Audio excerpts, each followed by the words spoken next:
Pagi itu udara Surabaya terasa hangat. Di depan gedung tinggi milik PT Prasetyo Tobacco, mobil mewah hitam berhenti perlahan. Dari dalamnya keluar seorang wanita berpenampilan rapi dan anggun. Itulah Miss Yuli, wanita berusia 40 tahun yang terkenal dengan gaya hidup glamor dan keanggunannya. Ia adalah istri kedua dari Arman Prasetyo, CEO perusahaan rokok terbesar di Jawa Timur. Miss Yuli dikenal sebagai sosok yang tegas, berwibawa, dan sedikit keras dalam berbicara. Setiap karyawan di kantor itu tahu, kalau Miss Yuli sudah datang, semua orang harus menjaga sikap. Begitu melangkah ke lobi, semua karyawan menyapa dengan sopan. "Selamat pagi, Ibu Yuli," kata salah satu resepsionis. Yuli tersenyum tipis. "Pagi, tolong kirimkan bunga ke ruang kerja Pak Arman. Pilih yang segar, jangan asal." Ia kemudian berjalan menuju lift. Di dalam, ia menatap pantulan dirinya di cermin. Riasannya sempurna, rambut disasak rapi, dan parfum mahal tercium lembut. Ia memang terbiasa hidup dengan citra tinggi. Baginya, penampilan adalah segalanya.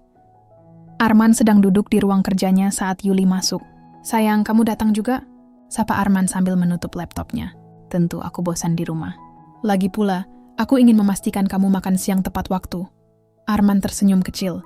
"Kamu ini perhatian sekali. Tapi jangan terlalu sering ke kantor. Nanti orang mengira kamu yang pegang kendali di sini." Yuli tertawa kecil. "Justru itu yang mereka pikirkan kan? Biar mereka tahu. Istri CEO bukan sembarangan."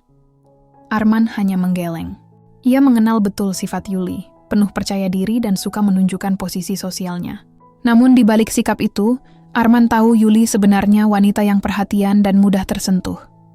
Menjelang siang, Yuli keluar dari kantor untuk makan siang di kafe seberang jalan. Ia berjalan bersama dua temannya, sesama istri pengusaha yang sering berkumpul untuk membicarakan hal-hal seputar kehidupan sosial dan bisnis keluarga. Di trotoar depan kantor, pandangannya tertuju pada seorang kakek tua berpakaian lusuh. Kakek itu sedang berdiri di depan toko roti kecil, memegang beberapa lembar uang lusuh di tangannya. Ia tampak bingung menghitung uang sebelum akhirnya menyerahkan beberapa lembar kepada penjaga toko. Yuli spontan berkomentar pelan namun terdengar oleh orang sekitar, "Zaman sekarang masih ada yang beli roti dengan uang kotor begitu. Kasihan tapi juga aneh. Kenapa orang tua seperti itu masih berkeliaran di daerah elit begini?" Temannya tertawa kecil. "Ya, mungkin dia tidak punya keluarga. Kasihan juga, tapi memang agak mengganggu pemandangan." Yuli tersenyum tipis. "Kalau seperti itu, harusnya pemerintah menertibkan. Tempat ini kan kawasan bisnis besar." Kakek itu sempat menoleh. Matanya menatap ke arah Yuli sebentar, seolah mengenali wajahnya. Namun Yuli tidak memperhatikan. Ia sibuk dengan ponselnya, membalas pesan dari salah satu kolega bisnis suaminya. Setelah makan siang, Yuli kembali ke kantor. Sepanjang hari berjalan seperti biasa. Semua tampak baik, dan Yuli merasa puas dengan hidupnya. Ia punya segalanya.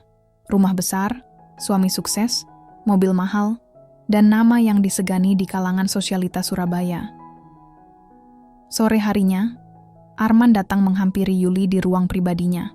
"Kita ada acara keluarga minggu depan," katanya. "Ayahku mungkin akan datang." "Yang dari Malang itu?" tanya Yuli santai. "Iya, kalau beliau jadi datang. Sudah lama aku tidak bertemu." Yuli mengangguk. "Baiklah, nanti aku siapkan jamuannya." Ia tidak berpikir jauh. Ia bahkan tidak tahu bahwa kakek yang tadi ia hina di depan toko roti itu adalah orang yang sama yang baru saja disebut oleh suaminya. Hari itu berakhir dengan tenang. Yuli pulang dengan perasaan puas. Ia tidak tahu bahwa satu kesalahan kecil di pinggir jalan akan menjadi awal dari perubahan besar dalam hidupnya. Semua masih terlihat sempurna. Untuk saat ini, semua masih terlihat sempurna. Keesokan harinya, Miss Yuli bangun pagi di rumah besar bergaya modern di kawasan Citraland, Surabaya. Rumah itu megah, dengan halaman luas dan kolam ikan di tengah taman. Semua tertata rapi, sesuai seleranya yang perfeksionis. Ia turun dari kamar mengenakan gaun tidur sutra, lalu memanggil asisten rumah tangga. "Rani, kopi saya mana?" "Sebentar lagi, Bu," jawab Rani sambil membawa nampan. "Tambahkan madu sedikit. Saya tidak suka yang terlalu pahit." Sambil menikmati kopi, Yuli membuka ponsel. Ada banyak pesan masuk dari grup sosialita. Mereka membicarakan acara arisan besar minggu depan. Yuli tersenyum, membayangkan dirinya akan tampil paling menonjol di antara semuanya. Tak lama kemudian, suaminya, Arman, turun dari tangga. Ia mengenakan kemeja putih rapi, wajahnya terlihat tenang. Pagi sayang, sapa Arman sambil mengecup kening Yuli. Pagi, hari ini kamu rapat di kantor? Iya, dan sore nanti aku harus ke cabang Malang untuk urusan produksi. Mungkin pulangnya agak malam. Baiklah, aku akan ke salon setelah makan siang, jawab Yuli santai. Sebelum Arman berangkat, mereka sempat duduk sebentar di meja makan. Dimas, anak tirinya yang berusia 25 tahun, ikut bergabung. Dimas adalah anak dari istri pertama Arman yang sudah lama meninggal. Walau Dimas sopan, Yuli tidak terlalu akrab dengannya. Selamat pagi, Tante, sapa Dimas ramah. Pagi, jawab Yuli dengan nada datar. Dimas menatap ayahnya. Ayah, minggu depan kita jadi ke Malang, kan? Arman mengangguk. Iya, aku juga berharap ayah bisa datang. Aku sudah kirim kabar lewat kenalan lama. Semoga beliau membalas. Yuli hanya mendengarkan tanpa tertarik. Ia tidak terlalu peduli pada keluarga besar suaminya. Yang ia tahu, semua sudah berjalan sesuai rencananya.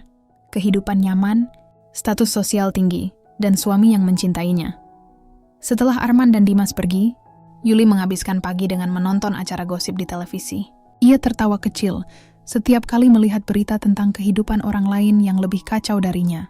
Dalam pikirannya, ia merasa beruntung karena hidupnya jauh lebih teratur. Siang harinya, Yuli pergi ke salon. Di sana ia bertemu dua sahabatnya, Mira dan Selvi, yang sama-sama istri pengusaha. Yul, kamu dengar berita tentang kakek tua yang dipermalukan di depan toko roti dekat kantormu? Tanya Mira sambil mengeringkan rambutnya. Yuli menaikkan alis. Berita apa? Ada yang lihat kejadian itu, katanya ada wanita cantik yang bilang hal kurang sopan ke si kakek. Katanya direkam orang, tapi belum jelas siapa. Selvi tertawa pelan. Lucu juga ya, sampai viral kecil begitu. Yuli ikut tertawa ringan. Hal kecil seperti itu saja dibesar-besarkan. Orang zaman sekarang terlalu suka mencari sensasi. Ia tidak merasa bersalah sedikit pun. Dalam pikirannya, tidak ada yang salah dari ucapannya kemarin. Ia hanya jujur melihat kenyataan. Sore hari, Yuli mampir ke kantor untuk menjemput Arman. Tapi Arman sudah berangkat lebih awal ke Malang. Di lobi, ia bertemu salah satu staf suaminya, Riko. Bu Yuli, Pak Arman titip pesan. Katanya beliau mungkin akan bermalam di Malang, kata Riko sopan. Baik, tolong pastikan semua urusan rapat hari ini selesai sebelum jam kerja berakhir. Siap, Bu. Sebelum pulang, Yuli menatap keluar jendela kaca besar di lantai bawah. Di seberang jalan, toko roti kecil tempat ia melihat kakek kemarin masih buka. Ia melihat sekilas ke arah sana, tapi kakek itu tidak terlihat. Ia mengangkat dagu sedikit, lalu melangkah pergi. Dalam hati, ia merasa lega. Mungkin kakek itu sudah tidak datang lagi, pikirnya. Malamnya, Yuli duduk di ruang tamu sendirian sambil menonton televisi.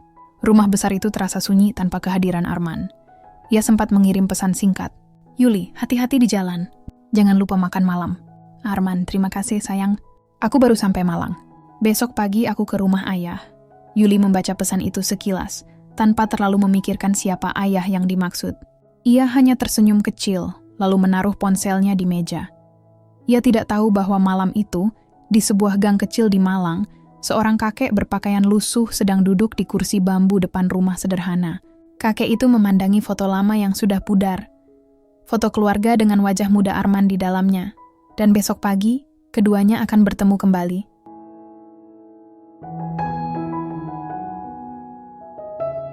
Dan besok pagi, keduanya akan bertemu kembali. Pagi itu Arman sudah berada di Malang. Ia turun dari mobil di depan rumah kecil bercat hijau muda. Di halaman tampak seorang kakek tua duduk di kursi bambu, memakai baju lusuh yang sama seperti kemarin. Arman berjalan mendekat dengan langkah cepat. Ayah, panggilnya pelan. Kakek itu menoleh, matanya berkaca-kaca. Arman? Iya ya, aku datang. Mereka berpelukan lama. Arman menatap wajah ayahnya yang sudah dipenuhi keriput dan rambut memutih. Ia menyesal karena terlalu lama tidak menjenguk. Ayah masih tinggal sendiri? Tanya Arman. Masih, tidak perlu khawatir, aku baik-baik saja, jawab sang ayah lembut. Arman memperhatikan rumah sederhana itu.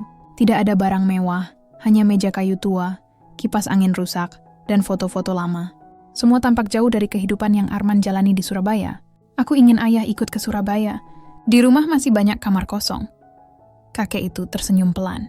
Ayah tidak ingin merepotkanmu. Tidak merepotkan ya, aku ingin ayah tinggal bersama kami. Kakek itu tidak langsung menjawab. Ia memandang jauh ke arah jalan. Baiklah Arman, Mungkin sudah waktunya aku kembali. Sementara itu, di Surabaya, Yuli masih menikmati paginya. Ia sedang memilih pakaian untuk menghadiri rapat sosialitas sore nanti. Di meja rias ponselnya berbunyi. Arman, sayang, besok aku akan pulang bersama ayah. Tolong siapkan kamar di lantai bawah. Yuli, baik, tapi siapa yang akan datang? Arman, ayahku. Kamu belum pernah bertemu langsung. Beliau ingin tinggal bersama kita. Yuli terdiam beberapa detik. Ia ingat pembicaraan tentang ayah Arman beberapa kali, tapi belum pernah melihatnya secara langsung. Ya, tidak masalah, gumamnya, mencoba terdengar santai. Namun hatinya sedikit tidak nyaman. Ia tidak terbiasa tinggal bersama orang tua.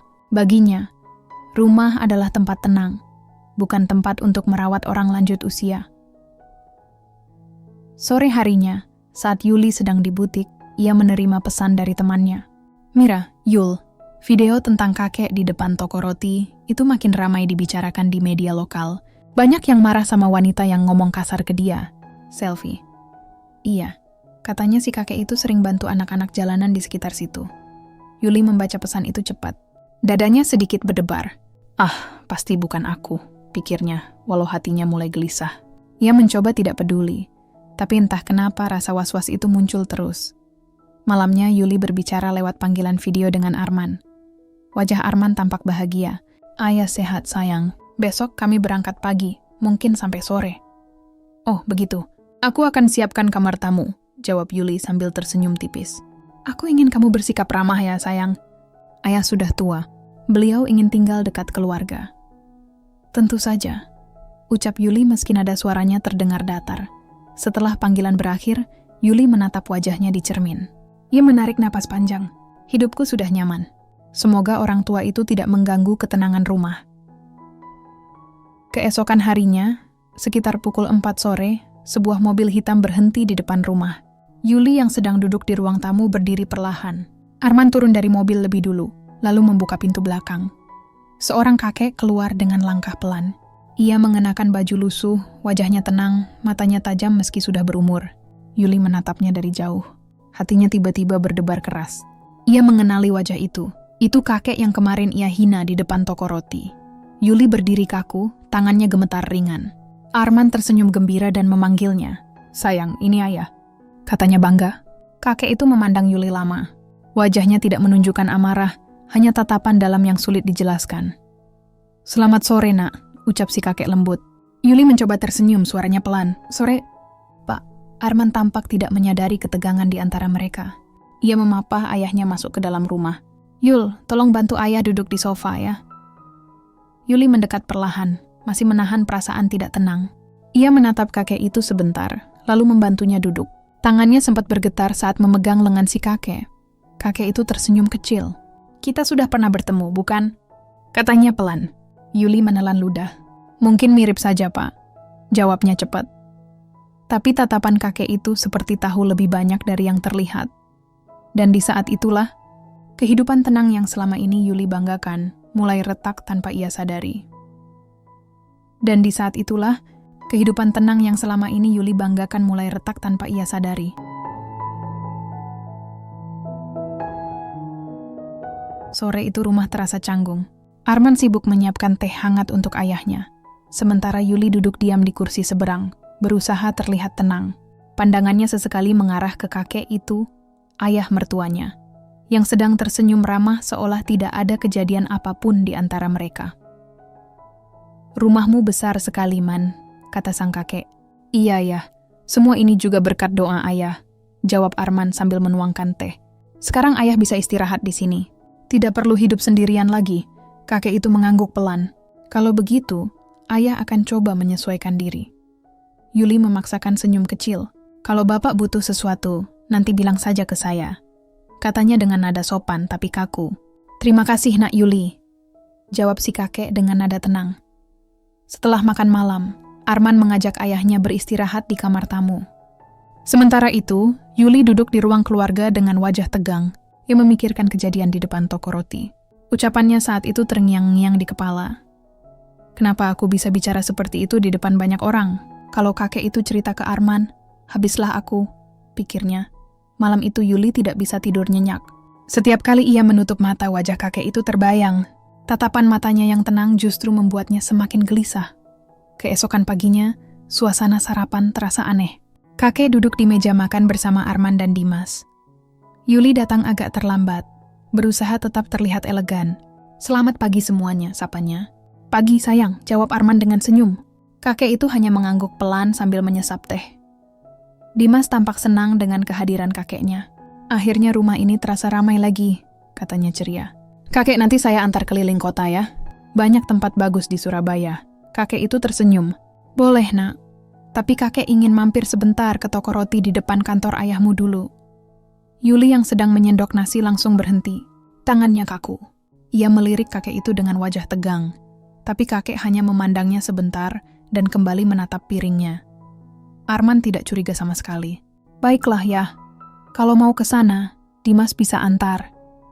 "Iya ya," jawab Dimas bersemangat. Selesai sarapan, Yuli memanggil Arman ke kamar. "Sayang, kenapa ayah mau ke toko roti segala?" tanyanya dengan nada hati-hati. Arman menatapnya santai.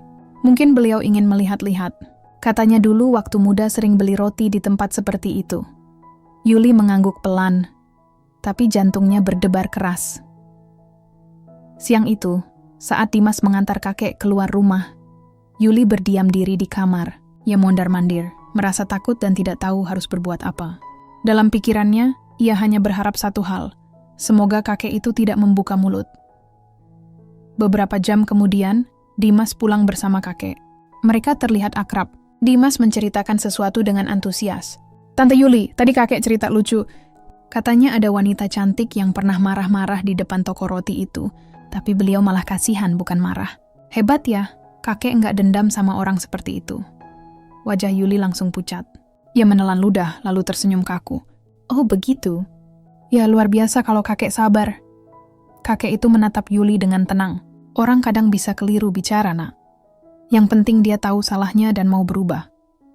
Yuli hanya mengangguk. Suaranya hampir tidak keluar. "Iya, Pak." Malamnya, Arman tampak bahagia karena ayahnya mulai betah di rumah. Tapi Yuli tidak ikut tenang. Ia mulai menyadari satu hal. Jika kakek itu benar-benar menceritakan semuanya, reputasinya akan hancur. Bukan hanya di keluarga, tapi juga di lingkungan sosialnya. Beberapa hari kemudian, gosip tentang wanita yang menghina kakek di depan toko roti kembali muncul di media sosial. Kali ini, videonya tersebar luas. Dalam video itu, wajah wanita yang berbicara memang tidak terlalu jelas, tapi gaya bicara dan potongan rambutnya mirip dengan Yuli. Komentar netizen mulai bermunculan. "Kayaknya itu istri pengusaha yang sering tampil di majalah deh. Mirip banget sama Bu Yuli, istri CEO rokok itu." Rasa takut Yuli semakin besar. Ia segera menghapus semua foto publiknya dari media sosial. Tapi hal itu justru membuat orang semakin curiga. Di sisi lain, kakek itu tetap bersikap tenang. Ia tidak bicara apapun pada Arman. Tapi sikap lembutnya justru membuat Yuli semakin malu. Ia mulai menyadari bahwa sikap sombongnya perlahan menghancurkan dirinya sendiri.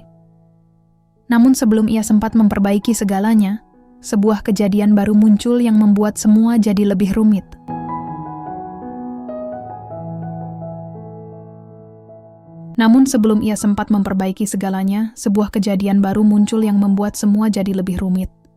Pagi itu, Yuli sedang duduk di ruang tamu sambil membaca majalah.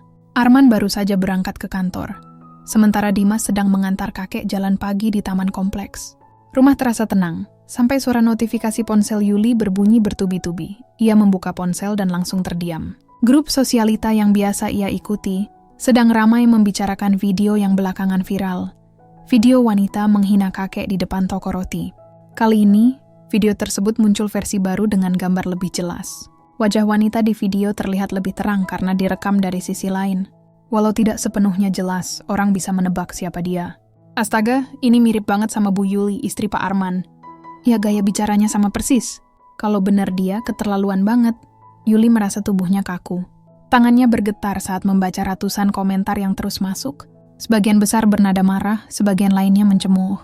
Ia mencoba menenangkan diri, lalu menelepon Mira. "Mira, kamu lihat video itu?" "Iya, Yul. Dan maaf tapi orang-orang yakin itu kamu. Mereka bilang akan kirim ke media lokal." "Apa?" Suara Yuli meninggi. "Aku cuma kebetulan lewat waktu itu, aku nggak bermaksud menghina." "Aku tahu, tapi videonya sudah terlanjur tersebar. Orang-orang sudah percaya itu kamu." Yuli langsung berdiri.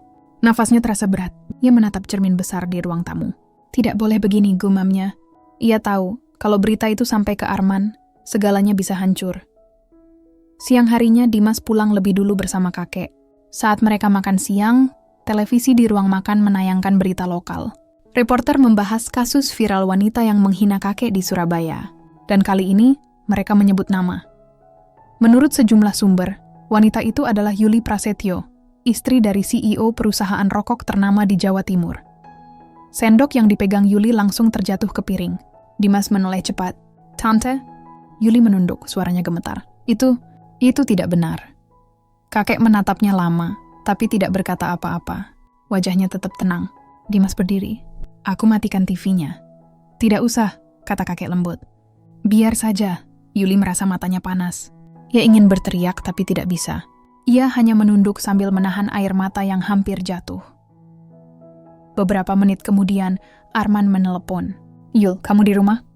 "Iya," jawabnya cepat. "Kamu lihat berita di TV?" "Arman, dengar dulu, itu salah paham. Aku nggak mau dengar di telepon." "Aku pulang sekarang." Suaranya tegas. Sambungan telepon langsung terputus. Dalam hitungan jam, rumah yang biasanya terasa megah kini terasa sempit dan dingin. Yuli mondar-mandir di ruang tamu, menunggu Arman datang. Sementara kakek duduk diam di sofa memandangi taman di luar. "Pak, saya minta maaf," ucap Yuli akhirnya. "Saya tidak tahu waktu itu. Saya tidak tahu kalau itu Bapak." Kakek menatapnya dengan mata teduh. "Nak Yuli, saya tidak marah. Tapi setiap kata yang keluar dari mulut kita, pasti ada akibatnya. Orang mungkin lupa, tapi hati yang terluka butuh waktu lama untuk sembuh." Yuli tidak bisa menjawab. Hanya air mata yang akhirnya jatuh di pipinya. Tak lama kemudian, suara mobil terdengar di halaman. Arman masuk dengan wajah tegang. Ia langsung menatap Yuli. "Benar kamu yang di video itu?" Yuli mencoba menjelaskan. "Aku tidak sadar waktu itu sedang direkam. Aku cuma bicara spontan.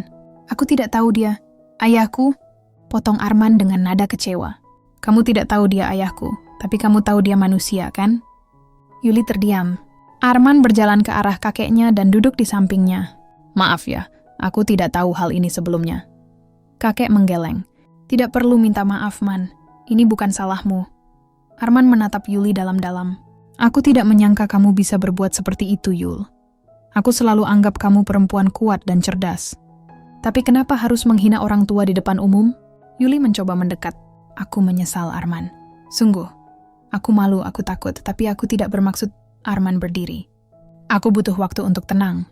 Mulai sekarang, tolong jangan ikut acara sosial apapun dulu. Dan jangan muncul di media. Kita akan bicarakan ini nanti." Ia lalu meninggalkan ruang tamu dan masuk ke ruang kerja, meninggalkan Yuli yang berdiri kaku. Kakek mendekatinya perlahan. "Nak Yuli," katanya lembut, "kesalahan tidak membuatmu jadi orang jahat, asal kamu mau belajar memperbaikinya." Yuli mengangguk pelan sambil menangis. Nama baiknya sudah tercemar, suaminya kecewa, dan semua orang membicarakannya.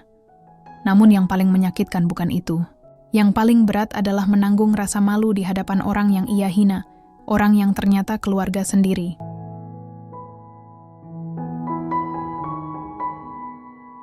Namun yang paling menyakitkan bukan itu. Yang paling berat adalah menanggung rasa malu di hadapan orang yang ia hina. Orang yang ternyata keluarga sendiri. Sejak malam itu, rumah terasa berbeda. Arman jarang berbicara. Dimas lebih sering di kamar, dan kakek lebih banyak menghabiskan waktu di taman belakang. Yuli mencoba tetap sibuk, tapi setiap langkahnya terasa diawasi. Ia takut membuka media sosial, takut melihat berita yang masih membahas dirinya. Pagi itu, Yuli duduk di meja makan sendirian. Ia menatap secangkir teh yang sudah dingin, lalu menarik napas panjang. "Aku harus memperbaiki semuanya," gumamnya. Ia menatap kalender di dinding, lalu menuliskan rencana kecil di buku catatannya. Minta maaf dengan benar, bukan lewat kata-kata, tapi lewat tindakan. Langkah pertama, ia memutuskan untuk pergi ke toko roti tempat kejadian itu dulu terjadi. Sore harinya, ia mengenakan pakaian sederhana, tanpa riasan berlebihan, dan berjalan sendirian ke toko itu. Beberapa orang yang lewat masih memandangnya aneh. Beberapa bahkan berbisik pelan. Tapi Yuli berusaha menunduk dan terus melangkah. Di depan toko, ia bertemu pemilik roti, seorang wanita paruh baya yang dulu menyaksikan kejadian itu. Bu, saya Yuli, katanya pelan. Wanita itu menatapnya lama. Saya tahu, banyak orang tahu sekarang. Saya datang untuk minta maaf, ucap Yuli tulus. Saya tahu saya salah waktu itu. Saya tidak punya alasan. Wanita itu menatap wajah Yuli, lalu perlahan menghela napas. Saya tidak marah, Bu. Tapi waktu itu, kakek itu benar-benar terlihat sedih. Setelah kejadian itu, beliau tidak pernah ke sini lagi. Yuli menunduk. Saya tahu. Beliau sekarang tinggal di rumah kami. Wanita itu tampak terkejut. Benarkah? Yuli mengangguk. Beliau ayah dari suami saya. Wanita itu terdiam sejenak, lalu mengulurkan tangan. Kalau begitu, semoga ibu bisa menebusnya dengan hati-hati. Kadang yang paling berat bukan minta maaf, tapi membuktikan kalau kita berubah. Yuli menggenggam tangan wanita itu erat. Terima kasih, Bu. Dalam perjalanan pulang, ia merasa sedikit lega. Tapi saat tiba di rumah, situasi belum membaik. Arman masih bersikap dingin. Dimas jarang menatap matanya. Malamnya Yuli mengetuk pintu kamar kakek. Pak, boleh saya bicara sebentar? Kakek yang sedang membaca buku menatapnya, lalu mengangguk. Masuklah, Nak Yuli. Yuli duduk di kursi depan ranjang. Saya ingin benar-benar minta maaf. Bukan karena malu, tapi karena saya menyesal. Saya tahu saya sudah mempermalukan keluarga. Kakek menutup bukunya. Nak, penyesalan yang tulus tidak perlu terburu-buru. Waktu akan menunjukkan siapa kamu sebenarnya. Tapi saya ingin berbuat sesuatu, Pak, ucap Yuli dengan nada tegas. Saya ingin membantu Bapak atau perusahaan. Apa saja yang bisa membuat saya berguna kembali? Kakek tersenyum kecil. Kau ingin membantu karena sungguh-sungguh atau karena ingin menebus rasa bersalah? Yuli terdiam. Pertanyaan itu menamparnya. Aku? Mungkin keduanya, jawabnya jujur. Kakek menatapnya lembut. Kalau begitu mulai dari hal kecil. Perlakukan orang di sekitarmu dengan hormat, tak peduli siapa mereka. Kadang perubahan tidak perlu diumumkan, cukup dibuktikan. Sejak malam itu, Yuli mulai berubah perlahan. Ia tak lagi memerintah asisten rumah tangga dengan nada tinggi. Ia belajar menyapa satpam kompleks setiap pagi. Ia bahkan mulai membantu kakek menyiapkan sarapan sederhana di dapur. Suatu pagi, saat kakek melihatnya menyiapkan teh hangat, ia tersenyum. Tehnya pas, tidak terlalu manis. Kamu belajar dari siapa? Yuli tersenyum malu. Dari Dimas. Katanya Bapak suka teh yang ringan. Kakek tertawa pelan. Akhirnya kamu mendengarkan anak itu. Namun, perubahan Yuli tidak sepenuhnya diterima lingkungan luar. Beberapa kenalannya di kelompok sosialita mulai menjauhi. Dengar-dengar, Bu Yuli sekarang jadi rendah hati ya. Kata salah satu dengan nada menyindir saat mereka bertemu di mal. Bukan rendah hati, balas Yuli tenang. Saya hanya belajar bersyukur. Ucapan itu membuat suasana sejenak hening. Tapi di dalam hati, Yuli tahu masih banyak hal yang harus ia perbaiki. Ia belum memulihkan kepercayaan Arman, belum sepenuhnya diterima lagi oleh Dimas, dan masih harus membuktikan pada dirinya sendiri bahwa ia benar-benar berubah. Suatu malam, saat duduk di balkon, Arman menghampirinya. Kamu benar-benar berubah, Yul, katanya pelan. Yuli menoleh. Aku cuma ingin menebus semuanya. Arman menatap langit gelap di depan mereka. Aku belum bisa sepenuhnya percaya, tapi aku melihat usahamu. Teruskan. Yuli tersenyum kecil, lalu menatap tangan Arman yang terletak di sandaran kursi. Perlahan, ia menggenggam tangan itu. Arman tidak menolak. Hening sejenak, tapi hening yang hangat. Namun di tengah perubahan yang mulai membaik itu, ada kabar baru yang tiba-tiba datang keesokan paginya. Sebuah surat undangan dari Dewan Direksi Perusahaan. Dan di dalamnya tertulis, Rapat darurat, pembahasan isu reputasi keluarga dan jabatan CEO. Yuli menatap surat itu dengan tangan bergetar. Ya tahu, badai baru akan datang lagi.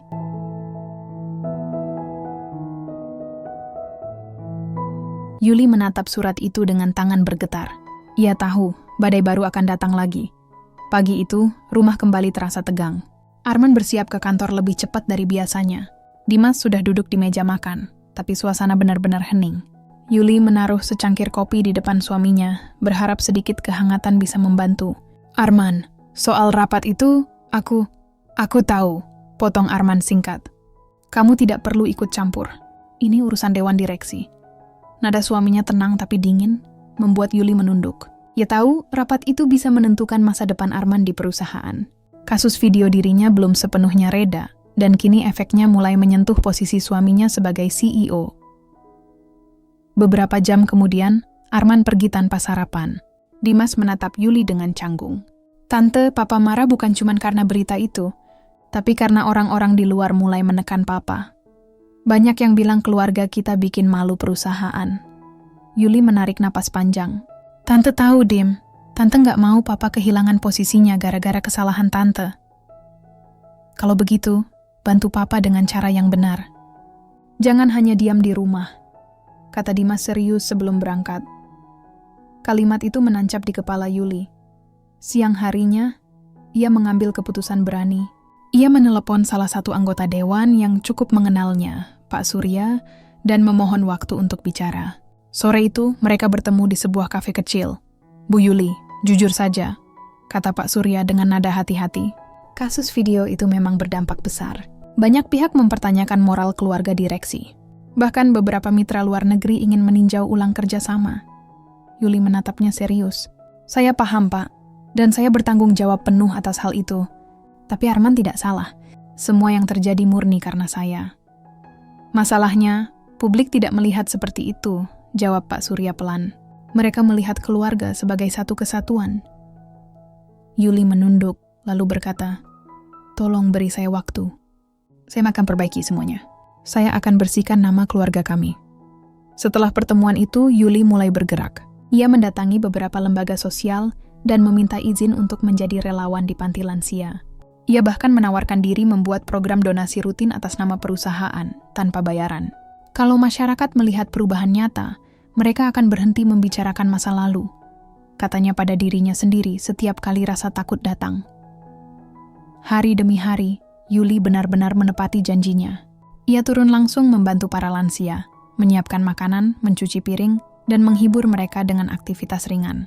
Banyak yang mulai merekam dan mengunggah videonya di media sosial. Perlahan, komentar publik berubah. Bu Yuli ternyata baik ya sekarang. Salut, dia berani berubah dan minta maaf lewat tindakan. Namun di balik semua itu, tekanan di perusahaan tetap besar. Arman sering pulang larut malam. Wajahnya lelah, suaranya hampir selalu berat. Suatu malam Yuli menunggunya di ruang tamu. Begitu suaminya datang, ia langsung menghampiri. Rapatnya gimana? Arman menaruh tasnya di sofa. Belum ada keputusan. Tapi sebagian dewan mulai minta aku mundur sementara sampai situasi tenang. Yuli menatapnya kaget. Apa? Mereka mau kamu turun dari jabatan? Arman mengangguk. Sementara saja katanya. Tapi kita berdua tahu, kalau aku mundur, mungkin aku tidak akan kembali ke posisi itu lagi. Yuli merasa dadanya sesak. Arman, aku janji akan bantu kamu. Aku nggak mau karirmu hancur gara-gara aku. Arman menatapnya, kali ini dengan mata lelah. Kamu sudah berusaha, Yul, aku tahu. Tapi kadang, usaha baik datang terlambat. Yuli menunduk. Tangannya gemetar. Tapi aku belum mau menyerah. Ia menggenggam tangan Arman, menatapnya penuh tekad. Aku akan buktikan ke semua orang bahwa keluarga ini pantas dihormati lagi. Beberapa hari kemudian, Yuli mengundang beberapa wartawan lokal ke panti lansia tempat ia bekerja. Tapi bukan untuk membela diri, melainkan untuk memperkenalkan program barunya. Bersyukur bersama, program bantuan bagi lansia miskin di Jawa Timur. Ia berdiri di depan kamera, bicara dengan suara bergetar tapi tegas. Saya pernah berbuat salah, tapi saya percaya manusia diberi kesempatan untuk memperbaiki diri. Saya tidak ingin dikenal karena kesalahan saya, tapi karena usaha saya memperbaikinya. Video itu viral, banyak media menayangkannya. Reaksi publik berubah drastis. Dia jujur dan berani. Saya salut. Jarang ada orang yang mau mengakui kesalahan seperti itu. Kabar itu sampai ke ruang direksi. Arman yang sedang rapat menerima pesan dari salah satu rekannya. Video istrimu bagus sekali. Man, Dewan mulai melihat sisi lain dari keluarga kalian. Arman tersenyum tipis untuk pertama kalinya setelah berminggu-minggu. Tapi saat ia pulang membawa kabar baik itu, sesuatu yang tidak ia duga sudah menunggu di rumah. Kakek tiba-tiba jatuh di ruang tamu saat sedang berjalan. Yuli yang sedang di dapur mendengar suara benda jatuh dan segera berlari. Pak, bapak kenapa? Kakek tampak lemah, wajahnya pucat. Dimas, cepat panggil papa kamu. Teriak Yuli panik sambil memeluk tubuh kakek yang mulai lemas di pelukannya. Dimas, cepat panggil papa kamu. Teriak Yuli panik sambil memeluk tubuh kakek yang mulai lemas di pelukannya. Dimas berlari secepat mungkin ke arah pintu, menyalakan mobil, sementara Yuli terus memegangi tangan kakek. Pak, tolong buka mata. Ini Yuli, Pak. Suaranya bergetar, matanya berkaca-kaca. Arman datang tergesa dari arah luar begitu menerima telepon. Tanpa bicara panjang, mereka bersama-sama membawa kakek ke rumah sakit terdekat. Suasana di mobil dipenuhi diam dan ketegangan. Hanya terdengar suara Yuli berulang kali memanggil. "Bertahan ya, Pak." Sesampainya di rumah sakit, kakek langsung dibawa ke ruang perawatan. Dokter memeriksa dengan cepat, sementara Yuli dan Arman menunggu di luar. Beberapa menit terasa seperti berjam-jam. Yuli duduk sambil menggenggam tasnya erat-erat, sementara Arman berdiri mondar-mandir. Akhirnya, dokter keluar. Pak Prasetyo mengalami kelelahan berat dan tekanan darahnya menurun. Tidak berbahaya, tapi beliau harus istirahat total. Yuli langsung menghela napas lega. "Terima kasih, Dok." Arman pun menepuk bahu dokter dan ikut bersyukur. Tapi saat dokter pergi, Arman menatap istrinya. "Kamu yang jaga malam ini, Yul." Yuli mengangguk. "Aku nggak mau ninggalin beliau." "Baik, aku pulang dulu ambil pakaian dan beberapa barang," ujar Arman sebelum meninggalkan ruangan. Yuli duduk di samping tempat tidur kakek. Lampu ruangan remang, hanya suara alat medis yang terdengar pelan. Ia menatap wajah tua yang kini tampak tenang. "Pak," katanya pelan, "kalau saja waktu bisa diulang, saya nggak akan pernah bersikap seperti dulu. Saya sadar, Bapak nggak pernah marah meski saya salah besar." Air mata menetes. Ia menyeka cepat lalu memegang tangan kakek. "Mulai sekarang, saya janji jagain Bapak sebaik mungkin." Beberapa jam kemudian, kakek membuka mata perlahan. "Yuli, ini kamu belum tidur?" "Belum, Pak, saya jaga di sini." Kakek tersenyum tipis. "Kamu capek?" "Tidak, Pak. Justru saya tenang di sini." Kakek menatapnya lama. "Dulu kamu sombong sekali, Yuli. Tapi sekarang, aku melihat perempuan yang berbeda." Yuli tersenyum sambil menunduk. "Mungkin saya berubah karena saya menyesal, Pak." "Bukan menyesal," jawab kakek pelan. "Kamu berubah karena kamu akhirnya tahu arti keluarga." Kalimat itu membuat Yuli terdiam lama. Ia merasa dadanya hangat sekaligus haru. Keesokan paginya, Dimas datang membawa bubur. "Tante, ini aku beli buat Bapak." Yuli tersenyum lembut. "Terima kasih, Dim." Kakek pun tersenyum melihat mereka berdua. Kalian sekarang seperti keluarga sungguhan. Hari-hari berikutnya, Yuli hampir tidak pernah meninggalkan rumah sakit. Ia menemani kakek setiap hari, menyiapkan makanan, bahkan mengajaknya berjalan di koridor rumah sakit saat kondisinya mulai membaik. Beberapa perawat sampai heran melihat perubahan sikapnya. "Ibu itu sabar sekali." "Ya," kata salah satu perawat kepada rekannya. Arman yang datang setiap malam memperhatikan perubahan itu dengan seksama. Ia melihat Yuli lebih lembut, lebih perhatian, dan tidak lagi membicarakan status sosial seperti dulu. Suatu malam saat mereka duduk bersama di ruang tunggu, Arman berkata, "Kamu sudah banyak berubah, Yul. Aku melihat sendiri." Yuli menatapnya. "Aku cuma ingin menebus semuanya, Arman. Aku nggak mau kehilangan lagi." Arman tersenyum samar. "Aku tahu. Dan aku mulai percaya kamu sungguh-sungguh." Untuk pertama kalinya setelah sekian lama, Yuli merasakan tangan Arman menggenggam tangannya kembali. Genggaman itu hangat dan menenangkan. Namun kebahagiaan kecil itu tak berlangsung lama. Saat kakek akhirnya diizinkan pulang, Arman menerima telepon dari perusahaan. Wajahnya berubah serius. "Dewan direksi akan mengadakan rapat akhir minggu ini," katanya tegas. "Rapat apa lagi?" tanya Yuli khawatir. "Rapat penentuan jabatan CEO. Mereka bilang akan memutuskan apakah aku tetap menjabat atau diganti." Yuli langsung terdiam. Ia menatap Arman dengan mata cemas. "Aku tahu ini semua masih karena aku, kan?" Arman tidak menjawab. Ia hanya menatap jauh keluar jendela mobil. Di kursi belakang, kakek yang mendengarnya ikut bicara dengan suara pelan. "Arman, kalau memang keputusan itu harus diambil, hadapilah dengan tenang. Kadang kehilangan jabatan bukan akhir dari segalanya." "Tapi ya," kakek menatapnya tajam tapi lembut. "Yang paling penting, jangan kehilangan kepercayaan diri dan keluarga. Itu yang tak bisa digantikan oleh jabatan apapun." Sepanjang perjalanan pulang, tidak ada yang bicara lagi. Tapi di dalam hati, Yuli membuat keputusan sendiri. Ia tidak akan diam kali ini. Jika dulu kesalahannya menjatuhkan nama keluarga, maka sekarang ia akan melakukan apapun untuk menyelamatkannya.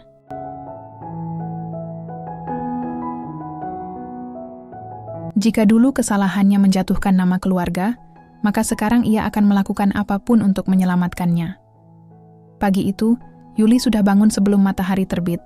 Ia menyiapkan sarapan untuk semua orang, bahkan menata dasi Arman seperti dulu sebelum mereka mulai sering berselisih. Rapatnya jam berapa? Tanya Yuli pelan. Jam 9, jawab Arman sambil menatap cermin. Dan aku belum tahu hasilnya akan kemana. Yuli berdiri di belakangnya. Kamu akan baik-baik saja. Aku percaya itu. Arman menatap pantulan wajah istrinya di cermin. Kamu masih bisa percaya setelah semua ini? Yuli tersenyum kecil. Kalau aku bisa memaafkan diriku sendiri, kenapa aku nggak bisa percaya kamu? Ucapan itu membuat suasana sejenak hening. Arman hanya mengangguk kecil lalu berangkat, namun Yuli tidak tinggal diam di rumah. Ia tahu hari Kaisu akan menjadi hari penentu. Diam-diam, ia pergi ke kantor perusahaan tempat Arman bekerja. Ia tidak bermaksud ikut campur, tapi ingin berada di sana, setidaknya menunjukkan dukungan. Di lobi kantor, semua orang tampak tegang. Beberapa karyawan berbisik saat melihat Yuli datang, tapi ia tetap berjalan dengan kepala tegak. Selamat pagi, Bu, sapa resepsionis yang sempat ragu. Selamat pagi, balas Yuli ramah. Saya ingin menunggu Pak Arman di ruang tunggu. Sementara itu, di ruang rapat lantai atas, pertemuan sedang berlangsung panas. Salah satu anggota dewan, Pak Surya, membuka pembicaraan. Arman, kami menghargai dedikasimu, tapi perusahaan sedang dalam tekanan publik besar. Banyak pihak yang menganggap citra keluarga direksi tidak lagi layak mewakili perusahaan. Arman menjawab dengan tenang. Saya mengerti, tapi izinkan saya menyampaikan bahwa reputasi tidak bisa diukur hanya dari satu kesalahan. Keluarga saya, terutama istri saya, sudah melakukan banyak perubahan. Beberapa anggota tampak tidak yakin. Salah satu dari mereka berkata, perubahan atau tidak, publik sudah menilai. Kita butuh tindakan konkret, bukan kata-kata. Arman menatap mereka satu persatu. Kalau kalian ingin bukti, datanglah ke panti lansia yang kami bantu. Lihat bagaimana istri saya memperbaiki kesalahannya. Suasana ruang rapat kembali hening. Sementara itu di bawah, Yuli duduk sambil menggenggam tasnya erat. Wajahnya tegang. Tiba-tiba, salah satu staf perusahaan datang menghampiri. Bu Yuli, Bapak memanggil Ibu ke ruang rapat. Yuli kaget. Sekarang? Iya, Bu. Semua anggota dewan ingin mendengar langsung dari Ibu. Dengan langkah gugup, Yuli menaiki lift menuju lantai atas. Di dalam lift, ia menarik napas dalam-dalam dan menatap pantulan wajahnya di cermin. Kali ini aku nggak boleh salah bicara, gumamnya. Begitu pintu lift terbuka, ia melihat semua mata tertuju padanya. Arman menoleh cepat, kaget tapi tidak mencegah. Pak Surya memberi isyarat agar Yuli duduk. Bu Yuli, kami ingin mendengar dari Anda langsung. Bagaimana Anda menjelaskan tindakan Anda beberapa waktu lalu? Yuli menatap semua yang hadir dengan tenang. Saya tidak akan membela diri. Apa yang ada di video itu memang saya. Dan saya memang salah. Saya menghina orang tua tanpa berpikir. Tapi setelah tahu siapa beliau, dan melihat luka yang saya timbulkan, saya belajar satu hal penting. Tidak ada orang yang lebih rendah dari orang lain hanya karena penampilan. Beberapa anggota dewan mulai saling pandang. Yuli melanjutkan. Saya tidak akan minta agar kalian melupakan kesalahan saya. Saya hanya ingin menunjukkan bahwa saya tidak lagi seperti dulu. Saya belajar menghargai orang lain, dan saya ingin membuktikan itu lewat tindakan, bukan janji. Suasana menjadi sangat tenang. Yuli menatap mereka satu persatu. Dan untuk perusahaan ini, saya tahu saya bukan siapa-siapa. Tapi saya juga tahu, seorang CEO tidak bisa sukses tanpa keluarga yang mendukung. Arman adalah pemimpin yang jujur, pekerja keras, dan ia tidak layak menanggung kesalahan saya. Jadi kalau kalian ingin menjatuhkan seseorang karena masalah ini, jatuhkan saya. Bukan dia. Ruangan kembali hening. Beberapa anggota dewan menunduk, dan Pak Surya hanya menghela napas panjang. Bu Yuli, kami mengerti niat Anda. Tapi ini keputusan bersama. Kami akan rapat internal sebentar. Yuli mengangguk sopan, lalu berdiri. Sebelum keluar, Arman sempat menggenggam tangannya diam-diam di bawah meja. Terima kasih, Yul, bisiknya lirih. Di luar ruangan, Yuli duduk di kursi tunggu sambil memandangi jam dinding. Detik terasa sangat lambat. Dalam hati, ia hanya bisa berdoa agar kali ini semuanya berakhir dengan baik. Setelah hampir 1 jam, pintu ruang rapat terbuka. Arman keluar dengan wajah sulit dibaca. Yuli berdiri cepat. Bagaimana hasilnya? Tanyanya pelan. Arman menatapnya lalu menghela napas panjang. Mereka menunda keputusan, tapi sebagian besar mulai berubah pikiran. Katanya, mereka terkesan dengan keberanian kamu datang langsung. Yuli menatap suaminya dengan mata berkaca-kaca. Jadi masih ada harapan? Arman mengangguk pelan. Masih. Keduanya saling menatap dalam diam, lalu tanpa sadar saling berpelukan di depan semua orang yang lewat di koridor. Beberapa karyawan yang melihat bahkan tersenyum kecil. Namun kebahagiaan itu belum sepenuhnya datang. Karena malamnya, sebuah email masuk ke ponsel Arman dari salah satu pesaing di Dewan Direksi, berisi laporan baru yang menyeret kembali nama Yuli dalam berita lama. Judulnya, Kasus Video Viral Kembali Naik ke Media Nasional. Yuli menatap layar ponsel suaminya dengan mata membesar. "Tidak, ini tidak boleh terjadi lagi," katanya pelan. Dan untuk pertama kalinya, Yuli sadar, perjuangannya belum selesai. Ia baru saja memasuki babak terakhir dari ujian hidup yang sesungguhnya. "Tidak, ini tidak boleh terjadi lagi," kata Yuli pelan sambil menatap layar ponsel Arman yang menampilkan berita lama tentang dirinya. Wajah Arman tegang, tapi ia berusaha tenang. "Kita jangan panik dulu. Mungkin ini cuma upaya lawan bisnis buat menjatuhkan aku lewat kamu." Yuli memejamkan mata, menahan rasa bersalah yang menyesakkan. "Tapi Man, berita ini sudah naik di media nasional." Komentar netizen juga mulai ramai lagi. Mereka bilang aku nggak pantas jadi bagian dari keluarga direktur. Arman duduk di sebelahnya dan menggenggam tangannya erat. "Dengar, aku nggak peduli dengan mereka. Aku cuma peduli sama kamu. Tapi kita harus bertindak cepat." Malam itu ruang keluarga terasa dingin dan sunyi. Di meja makan, makanan yang disiapkan Yuli tidak disentuh. Ponsel Arman terus bergetar. Pesan dan panggilan dari pihak perusahaan masuk tanpa henti. Yuli menatap suaminya lemah. "Apa mereka masih percaya sama kamu?" Arman menghela napas panjang. "Sebagian masih, tapi beberapa mulai ragu lagi. Aku akan rapat darurat besok pagi." Yuli menunduk.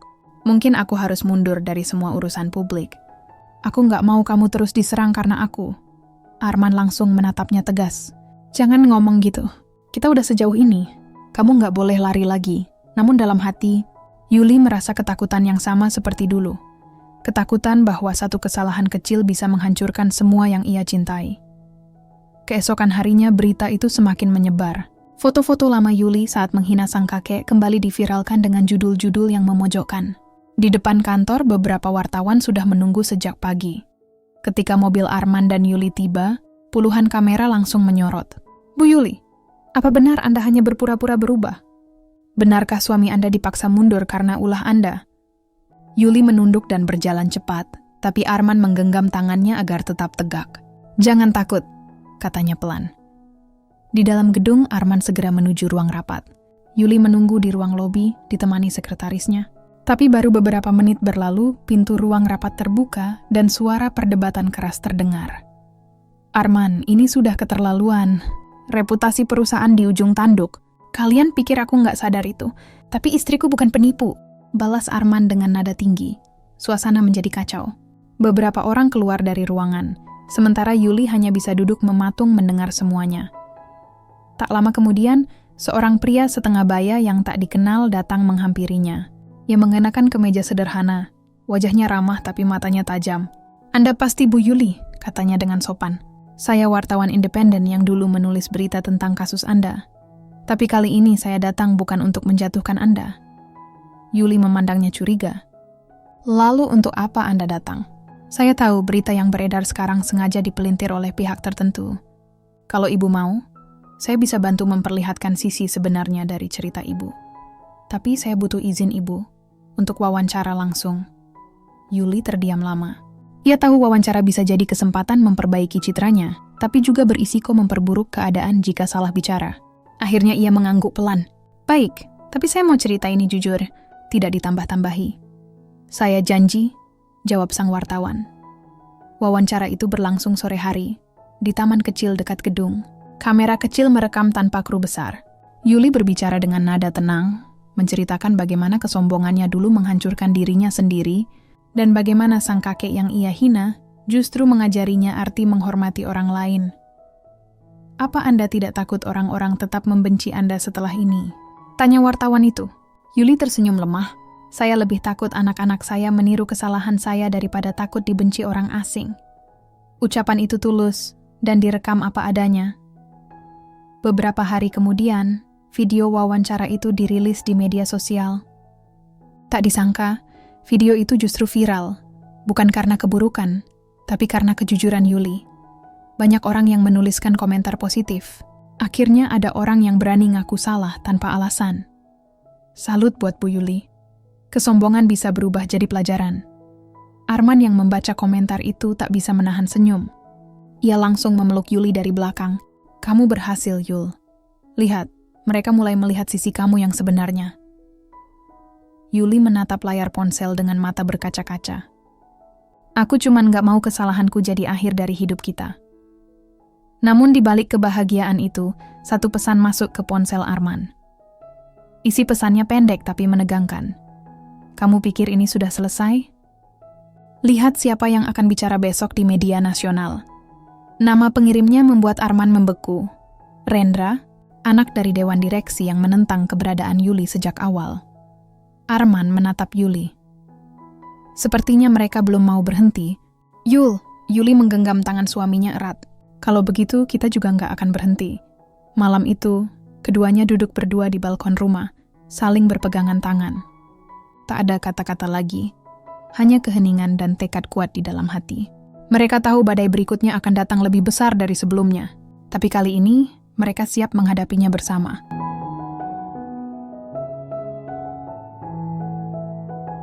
Mereka tahu badai berikutnya akan datang lebih besar dari sebelumnya, tapi kali ini mereka siap menghadapinya bersama. Keesokan paginya, Yuli dan Arman duduk di ruang tamu sambil menonton berita pagi. Seperti dugaan, nama mereka kembali memenuhi layar televisi. Kali ini bukan dari berita lama, melainkan dari wawancara eksklusif Rendra, anak dari salah satu dewan direksi yang sejak awal menentang Arman. Di layar, Rendra berbicara dengan percaya diri. Saya hanya ingin masyarakat tahu bahwa apa yang terjadi di balik citra perusahaan ini tidak seindah yang mereka lihat. Istri salah satu direktur menghina orang tua yang sebenarnya punya hubungan dengan keluarga kami. Dan sayangnya, keluarga mereka menutupi hal itu bertahun-tahun. Yuli terkejut. Apa maksudnya dia? Hubungan keluarga? Arman mematikan televisi, wajahnya tegang. Sepertinya dia tahu sesuatu yang bahkan belum kamu dengar, Yul. Yuli menatapnya lekat-lekat. Arman, ada yang kamu sembunyikan dari aku? Arman menarik napas panjang. Sebenarnya, kakek yang kamu hina dulu bukan hanya ayah kandungku. Dia juga pendiri awal perusahaan ini, tapi memilih keluar karena perbedaan prinsip dengan dewan direksi lama, termasuk keluarga Rendra. Yuli menutup mulutnya, terkejut. Jadi selama ini perusahaan rokok itu didirikan oleh ayahmu sendiri? Ya, jawab Arman pelan. Tapi semua orang mengira keluarganya Rendra yang membangun dari nol. Karena ayahku orang yang sederhana, dia nggak mau memperjuangkan nama. Dia bilang, biar yang penting perusahaan ini tetap jalan. Yuli terdiam. Semua potongan cerita tiba-tiba terasa masuk akal. Kakek yang ia hina dulu bukan hanya ayah suaminya, tapi juga pendiri asli perusahaan yang selama ini ia bangga-banggakan. Arman menatap Yuli penuh rasa bersalah. Aku nggak pernah cerita karena nggak ingin kamu tertekan, tapi sepertinya Rendra tahu, dan sekarang dia mau pakai rahasia itu untuk menjatuhkan kita. Yuli memegang tangan suaminya. Kalau begitu, kita nggak bisa diam. Kita harus melawan dengan cara benar. Hari itu juga, Arman dan Yuli memutuskan menemui wartawan yang dulu membantu mereka. Mereka menceritakan kebenaran tentang pendiri perusahaan, tentang sang kakek yang memilih hidup sederhana di desa, dan tentang bagaimana kesalahpahaman keluarga membuat sejarah berubah arah. Kalau berita ini naik, pasti banyak pihak yang marah, kata wartawan itu. Biarlah, jawab Arman tegas. Sudah saatnya orang tahu siapa sebenarnya yang membangun perusahaan ini. Aku cuma ingin ayahku dapat penghormatan yang layak. Sore harinya, berita itu tayang. Judulnya mengejutkan banyak orang. Ternyata pendiri asli perusahaan rokok terbesar di Jawa Timur adalah ayah dari direktur sekarang. Reaksi publik langsung memanas. Sebagian orang terkejut, sebagian lagi memuji keberanian Arman dan Yuli membuka kebenaran. Tapi di balik semua itu, Rendra tidak tinggal diam. Malamnya, Rendra menggelar konferensi pers balasan. Keluarga Arman mungkin mencoba mencuri perhatian publik dengan cerita sentimental, katanya sinis. Tapi tanpa keluarga kami, perusahaan itu tidak akan besar seperti sekarang. Mereka cuma mau ambil simpati. Yuli menonton dari rumah dengan perasaan campur aduk. Dia tidak akan berhenti, Man. Apa yang kita lakukan sekarang? Arman menatapnya serius. Kita akan buktikan dengan bukti nyata. Kalau dia mau perang, kita lawan dengan kebenaran. Beberapa hari kemudian, Yuli dan Arman berangkat ke desa tempat sang kakek tinggal. Saat mereka tiba, sang kakek duduk di beranda, tersenyum melihat keduanya datang. Kalian akhirnya datang lagi, katanya lembut. Kami butuh bantuan, Kek. ucap Yuli dengan nada penuh hormat. Kami harus buktikan kalau kakek adalah pendiri perusahaan itu. Sang kakek tersenyum samar. Ia lalu masuk ke rumah dan kembali membawa sebuah kotak kayu tua. Di dalamnya ada dokumen, akta pendirian, dan surat perjanjian lama dengan tanda tangan asli. Ini semua masih kakek simpan, katanya. Tapi kakek nggak pernah mau ribut soal itu. Bagi kakek, yang penting anak-anak kakek hidup baik dan jujur. Arman memegang tangan ayahnya erat. Kek, sekarang saatnya nama kakek dikenal lagi. Kebenaran ini harus disampaikan. Sang kakek menatap keduanya. Kalau kalian yakin ini untuk kebaikan, lakukanlah. Tapi jangan biarkan kebencian jadi alasan kalian berjuang. Kata-kata itu membuat Yuli terdiam lama. Dalam hati, ia tahu perjuangan ini bukan lagi soal nama baik pribadi, tapi tentang memulihkan kehormatan keluarga yang pernah ia nodai. Beberapa hari kemudian, Arman menyerahkan dokumen asli itu ke media. Berita itu menjadi perbincangan nasional. Kali ini publik justru berpihak pada mereka. Banyak yang menulis komentar. Sekarang aku paham kenapa mereka diserang. Keluarga yang sederhana tapi jujur patut dihormati. Namun kemenangan itu belum benar-benar selesai. Karena Rendra tiba-tiba mengajukan tuntutan hukum, menuduh dokumen yang mereka tunjukkan adalah palsu. Yuli menatap Arman dengan wajah cemas. Kita harus hadapi sidang, Man. Arman mengangguk pelan. Iya. Dan kalau kita kalah, nama keluarga kita bisa benar-benar hancur. Yuli menggenggam tangan suaminya kuat-kuat. Kita nggak boleh kalah. Aku sudah terlalu banyak membuat kesalahan. Kali ini aku akan berdiri di sampingmu sampai akhir. Arman menatapnya dengan mata berkaca-kaca. Aku tahu kamu akan melakukannya. Malam itu mereka berdua duduk di beranda rumah sang kakek, memandang langit yang tenang. Tidak ada kata yang keluar, hanya saling genggam tangan dan keyakinan bahwa besok segalanya akan berubah. Dan untuk pertama kalinya dalam hidupnya, Yuli merasa bukan lagi wanita sombong yang hidup dari nama besar orang lain. Ia kini berdiri sebagai istri yang berjuang menjaga kehormatan keluarga yang sebenarnya. Dan untuk pertama kalinya dalam hidupnya, Yuli merasa bukan lagi wanita sombong yang hidup dari nama besar orang lain. Ia kini berdiri sebagai istri yang berjuang menjaga kehormatan keluarga yang sebenarnya. Pagi berikutnya, udara terasa berat. Yuli dan Arman bersiap menuju pengadilan untuk menghadapi sidang pertama. Di meja makan, tak ada percakapan panjang. Hanya suara sendok yang sesekali beradu dengan piring, dan pandangan saling memberi kekuatan. Sebelum berangkat, sang kakek menepuk bahu Yuli pelan. Jangan takut, nak. Kebenaran gak butuh dibela dengan kemarahan, tapi dengan ketulusan. Yuli tersenyum kecil. Terima kasih, Kek. Doakan kami kuat. Setibanya di gedung pengadilan, wartawan sudah memenuhi halaman depan. Kamera dan mikrofon diarahkan ke mereka. Bu Yuli, apakah benar dokumen yang kalian bawa palsu? Pak Arman, benarkah keluarga Anda berusaha mengambil alih perusahaan? Arman hanya menjawab singkat. Kami datang untuk membuktikan yang sebenarnya. Sidang dimulai pukul 9 pagi. Di ruang sidang, suasana tegang. Rendra duduk di seberang dengan wajah penuh percaya diri, ditemani pengacaranya. Di sisi lain, Yuli dan Arman duduk berdampingan, menggenggam tangan satu sama lain di bawah meja. Hakim memulai persidangan dengan tenang. Hari ini kita membahas kepemilikan awal perusahaan dan keabsahan dokumen yang diajukan oleh pihak Arman Santoso. Pengacara Rendra langsung berdiri. Yang mulia, kami memiliki bukti bahwa dokumen tersebut telah diubah. Tanda tangan yang tertera tidak sesuai dengan catatan hukum tahun pendiriannya. Suasana mulai ramai. Arman tetap tenang, tapi Yuli bisa melihat tangan suaminya gemetar sedikit. Saat giliran mereka bicara, Arman berdiri dan menjelaskan dengan suara mantap.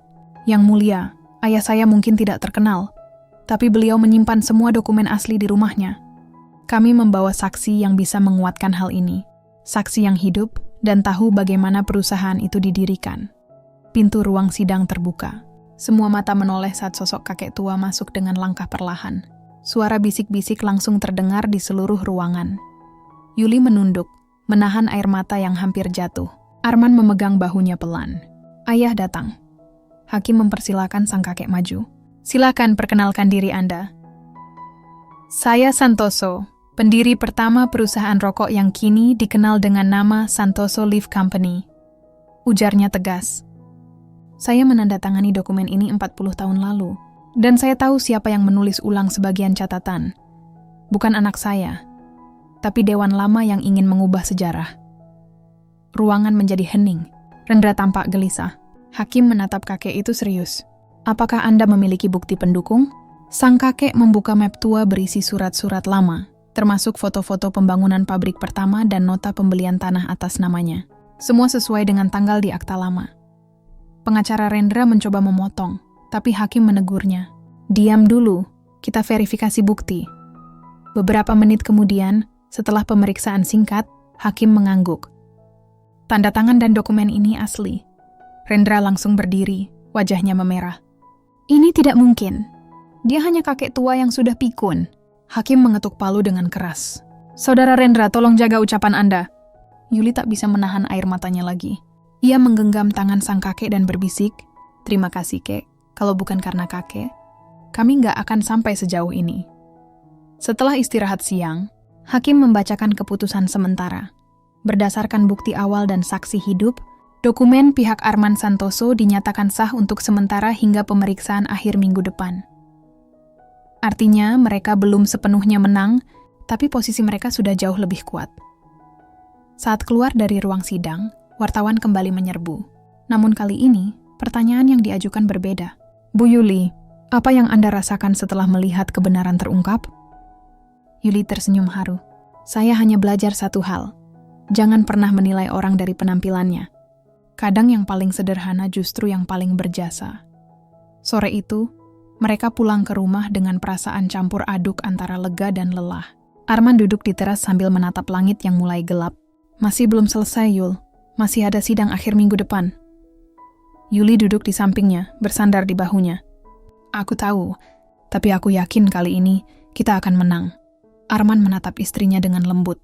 Aku juga percaya, tapi bukan cuma soal menang di pengadilan. Aku bangga karena kamu sudah berubah, Yul. Yuli menatapnya balik. Senyum tipis muncul di wajahnya. Aku cuma ingin layak disebut istrimu. Keduanya saling berpelukan erat, tanpa kata-kata lagi. Dalam pelukan itu, Yuli tahu, apapun hasil sidang nanti, mereka sudah menang dalam hal yang jauh lebih penting. Kejujuran dan cinta yang tak lagi bergantung pada status atau nama besar. Namun malamnya, sebuah kabar datang dari pengacara mereka.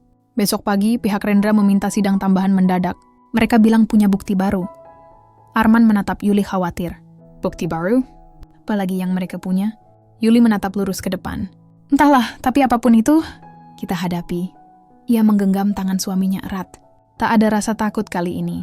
Hanya tekad yang semakin kuat untuk melindungi kebenaran yang sudah mereka perjuangkan sejauh ini. Dan dalam hati, Yuli tahu, besok akan menjadi hari penentuan segalanya. Dan dalam hati, Yuli tahu, besok akan menjadi hari penentuan segalanya. Pagi itu, udara di luar terasa lebih dingin dari biasanya. Yuli menatap cermin sambil mengenakan blus putih sederhana dan blazer abu-abu. Tak ada perhiasan berlebihan, tak ada riasan tebal. Hanya wajah tenang yang mencerminkan seseorang yang sudah siap menghadapi apapun.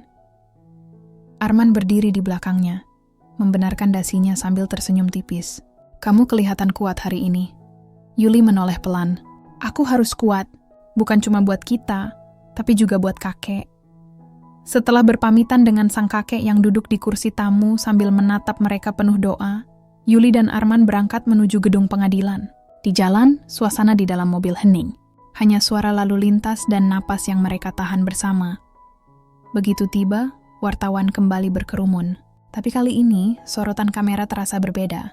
Tidak ada lagi ejekan atau teriakan sinis. Banyak yang justru menyemangati. Semangat, Bu Yuli. Kami dukung kalian. Yuli menatap mereka, sedikit terharu.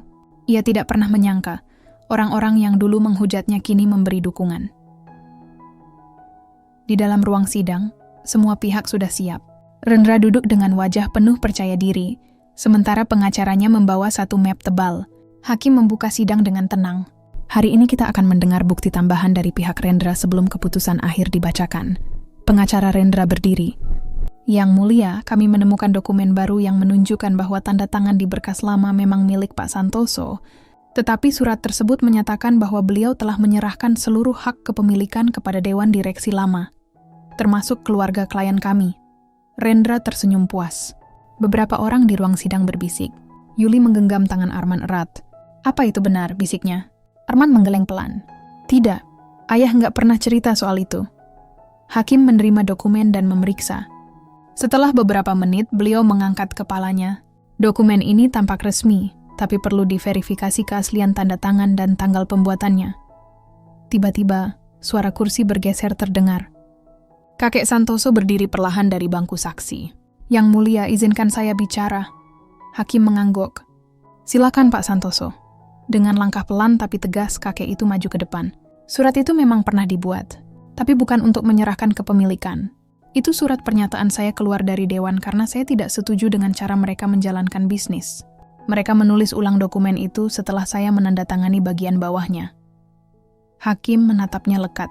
Apakah Anda memiliki bukti bahwa surat itu diubah setelahnya? Kakek Santoso tersenyum samar.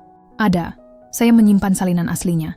Dulu saya tidak berniat memunculkannya, tapi kalau ini menyangkut kebenaran, biarlah semua orang tahu. Ia membuka map kecil dari sakunya. Di dalamnya ada kertas tua dengan tulisan tangan dan tanda tangan sama persis, tapi dengan isi berbeda. Hakim memeriksa. Begitu juga dengan tim ahli yang sudah disiapkan. Setelah beberapa menit, ahli tersebut memberi kesimpulan. Yang ini adalah versi asli. Dokumen pihak Rendra terbukti telah diubah. Suasana ruang sidang langsung ramai. Rendra terdiam dengan wajah pucat, sementara Arman menatap ayahnya penuh rasa hormat. Hakim mengetuk palu. Dengan bukti ini, pengadilan memutuskan bahwa keluarga Santoso adalah pemilik dan pendiri sah dari perusahaan Santoso Lift Company. Gugatan pihak Rendra ditolak. Tepuk tangan spontan pecah di ruang sidang.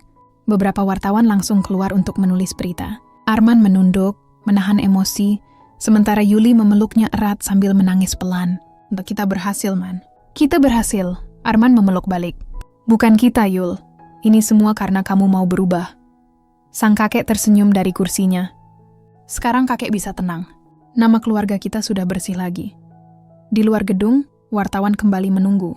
Kali ini bukan untuk menuduh, tapi untuk mengucapkan selamat. Bu Yuli, bagaimana rasanya akhirnya kebenaran berpihak pada Anda? Yuli menjawab dengan tenang. Saya tidak merasa menang. Saya cuma bersyukur diberi kesempatan memperbaiki kesalahan saya. Dan saya harap tidak ada lagi orang yang menilai seseorang dari luarnya saja. Arman merangkul bahunya di depan kamera.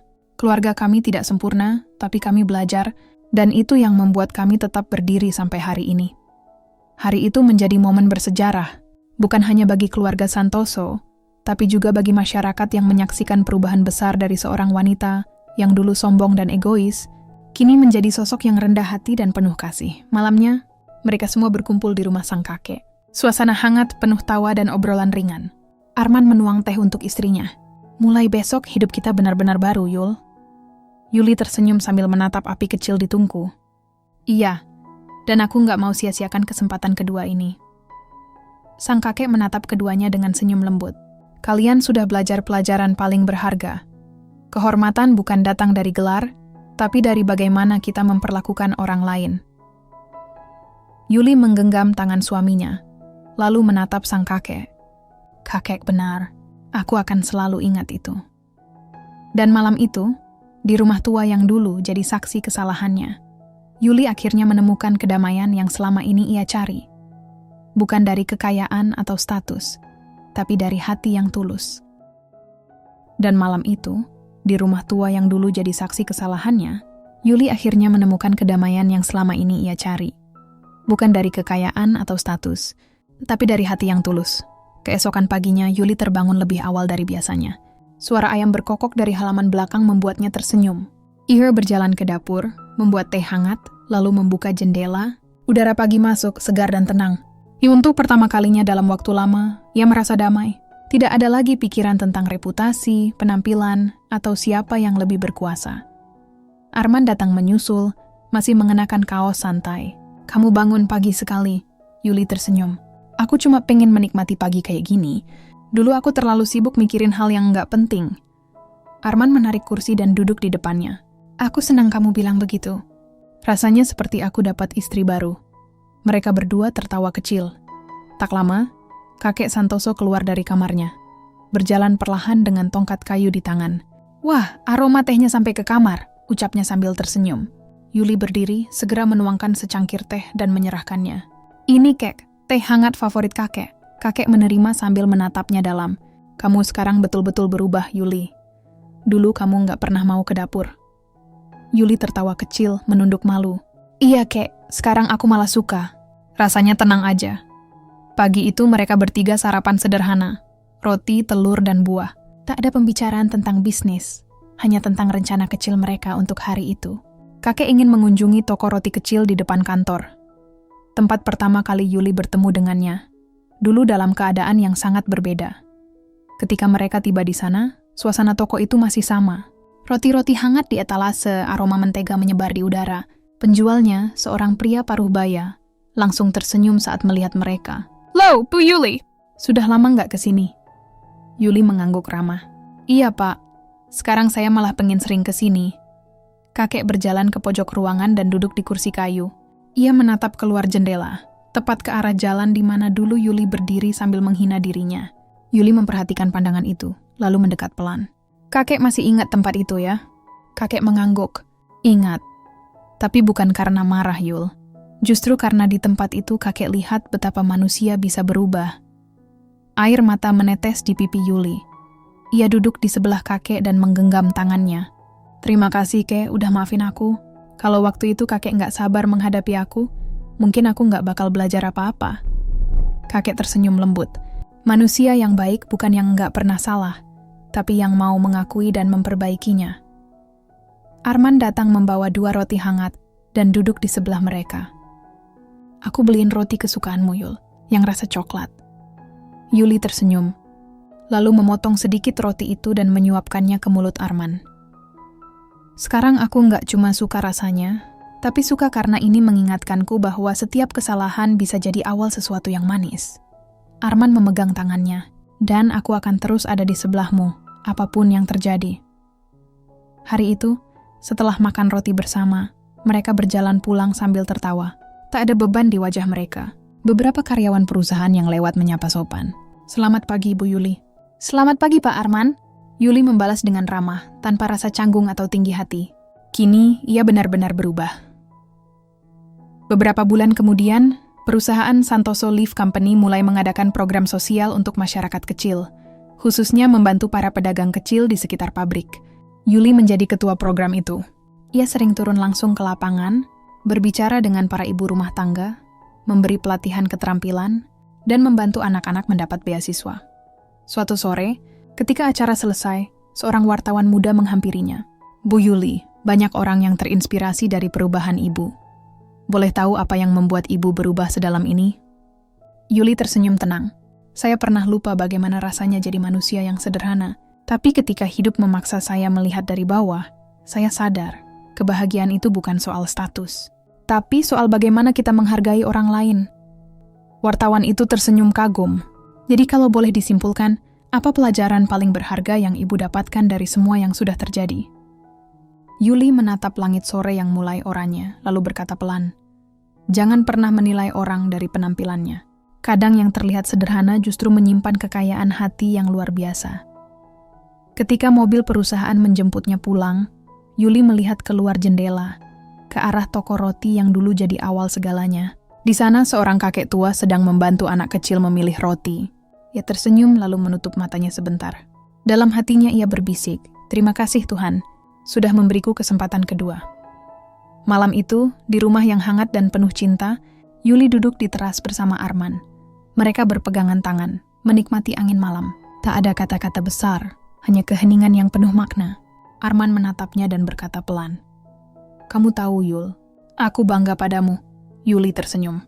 "Aku juga bangga, karena akhirnya aku belajar jadi manusia yang lebih baik." Dan dari malam itu, kehidupan Miss Yuli benar-benar berubah. Bukan lagi wanita sombong yang dipuja karena status, tapi sosok yang dihormati karena ketulusan dan kasih.